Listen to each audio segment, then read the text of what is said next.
आइए सुनते हैं आचार्य चतुर्सेन शास्त्री की कहानी खूनी। उसका नाम मत पूछिए। आज 10 साल से उस नाम को हृदय से और उस सूरत को आंखों से दूर करने को पागल हुआ फिरता हूँ। पर वो नाम और वो सूरत सदा मेरे साथ है। मैं डरता हूँ, वो निडर है। मैं रोता हूँ, वो हंसता है। मैं मर जाऊंगा, वो अमर है। मेरी उसकी कभी भी जान पहचान ना थी। दिल्ली में हमारी गुप्त सभा थी। सब दल के आदमी आए थे। वह भी आया था। मेरा उसकी ओर कुछ ध्यान न था। वो मेरे पास ही खड़ा एक कुत्ते के पिल्ले से किलोल कर रहा था। हमारे दल के नायक ने मेरे पास आकर सहज गंभीर स्वर में धीरे से कहा, इस युवक को अच्छी तरह पहचान लो, इससे तुम्हारा काम पड़ेगा। नायक चले गए और मैं युवक की ओर झुका। मैंने समझा शायद नायक हम दोनों को कोई एक काम सुपुर्द करेगा। मैंने उससे हंसकर कहा, कैसा प्यारा जानवर है। युवक ने कच्चे दूध के समान स्वच्छ आंखों से मेरे मुख पर प्रकाश डाला। काश मैं इनका सहोदर भाई होता। मैं ठट्ठाकर हंस पड़ा। वो मुस्कुराकर रह गया। कुछ बातें हुई। उसी दिन वह मेरा मित्र बन गया। दिन पर दिन व्यतीत हुए। अछूते प्यार की धाराएं दोनों हृदयों में उमड़कर एक धार हो गई। सरल अकपट व्यवहार पर दोनों मुग्ध हो गए। वो मुझे अपने गांव ले गया। किसी तरह न माना। गांव के एक किनारे स्वच्छ अट्टालिका थी। वो गांव के जमींदार का बेटा था, इकलौता बेटा था। हृदय और सूरत का एक सा। उसकी माँ ने 2 दिन में ही मुझे अपना बेटा कहना शुरू कर दिया। अपने होश के दिनों में मैंने वहाँ 7 दिन माता का स्नेह पाया, फिर चला आया। अब तो बिना उसके मन ही नहीं लगता था। दोनों के प्राण दोनों में अटक रहे थे। एक दिन उन्मत्त प्रेम के आवेश में उसने कहा था, किसी अघट घटना से जो हम दोनों में से एक स्त्री बन जाए तो मैं तो उससे ब्याह ही कर लूं।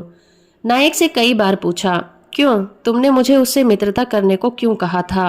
वो सदा यही कहते, समय आने पर जानोगे। गुप्त सभा की भयंकर गंभीरता सब लोग नहीं जान सकते।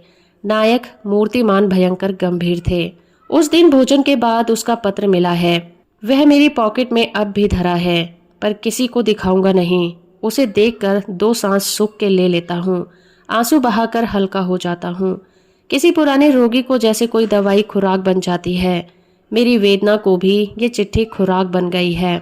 चिट्ठी पढ़ भी न पाया था, नायक ने बुलाया। मैं सामने सरल स्वभाव खड़ा हो गया। 12 प्रधान हाजिर थे। सन्नाटा भीषण सत्य की तस्वीर खींच रहा था। मैं एक ही मिनट में गंभीर और दृढ़ हो गया।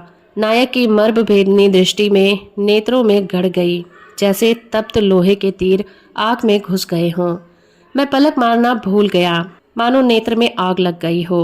5 मिनट बीते ही थे। नायक ने गंभीर वाणी से कहा, सावधान, क्या तुम तैयार हो। मैं सचमुच तैयार था। मैं चौंका नहीं। आखिर मैं उसी सभा का परीक्षार्थी सभ्य था। मैंने नियमानुसार सिर झुका दिया। गीता की रक्तवर्ण रेशमी पोथी धीरे से मेज पर रख दी गई। नियम पूर्वक मैंने दोनों हाथों से उठाकर उसे सिर पर चढ़ा ली। नायक ने मेरे हाथ से पुस्तक ले ली।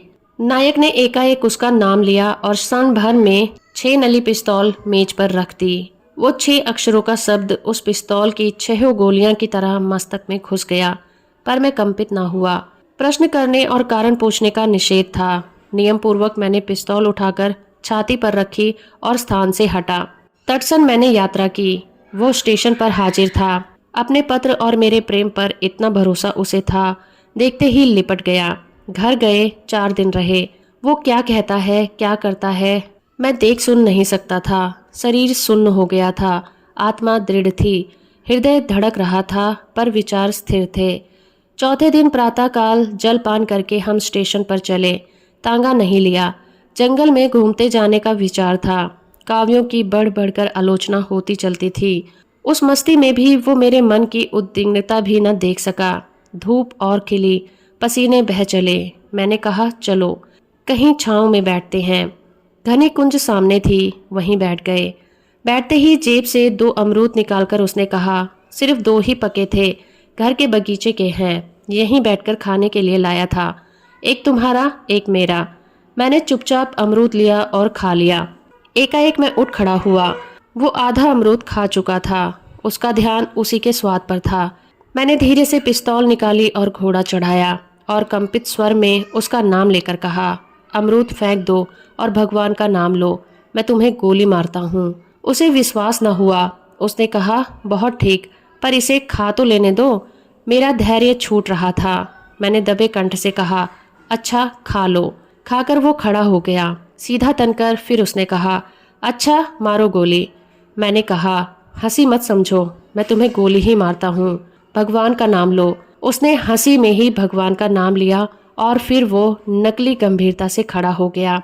मैंने एक हाथ से अपनी छाती पर दबाकर कहा, ईश्वर की सौगंध, हंसी मत समझो, मैं तुम्हें गोली मारता हूँ।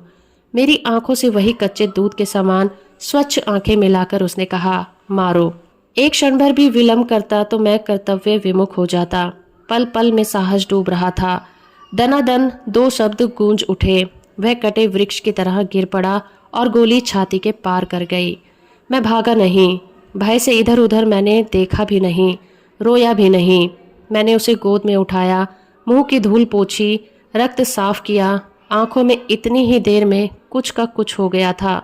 देर तक के लिए बैठा रहा, जैसे माँ सोते बच्चे को जागने के भय के लिए निश्चल बैठी रहती है। फिर मैं उठा, ईंधन चुना, चिता बनाई और जलाई। अंत तक वहीं बैठा रहा।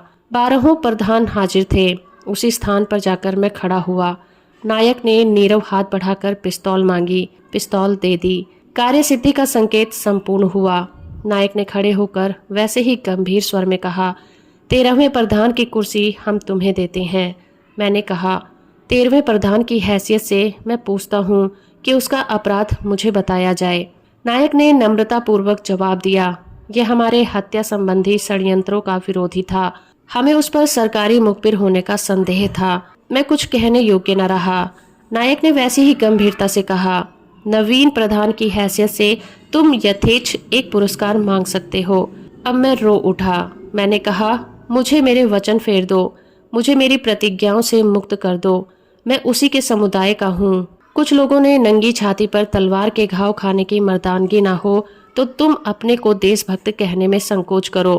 तुम्हारी इन कायर हत्याओं को मैं घृणा कहता हूँ। मैं हत्यारों का साथी, सलाही और मित्र नहीं रह सकता।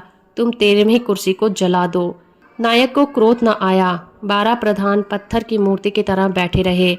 नायक ने उसी गंभीर स्वर में कहा, तुम्हारे इन शब्दों की सजा मौत है, पर नियम के अनुसार तुम्हें क्षमा पुरस्कार में दी जाती है। मैं उठकर चला गया। देश भर में घूमा, कहीं ठहरा नहीं। भूख, प्यास, विश्राम और शांति की इच्छा ही मर गई दिखती है। बस अब वही पत्र मेरे नेत्र और हृदय की रोशनी है। मेरा वारंट निकला था। मन में आई फांसी पर जा चढ़ूं। फिर सोचा, मरते ही उस सज्जन को भूल जाऊंगा। मरने में अब क्या स्वाद है, जीना ही चाहता हूँ। किसी तरह सदा जीते रहने की लालसा मन में बसी है। जीते जी ही मैं उसे देख और याद कर सकता हूँ। तो दोस्तों, अभी आप सुन रहे थे आचार्य चतुर्सेन शास्त्री की कहानी खूनी। उम्मीद करती हूँ मेरा ये प्रयास और ये कहानी आपको अच्छी लगी होगी। वीडियो को लाइक और चैनल को सब्सक्राइब करना बिल्कुल मत भूलिएगा।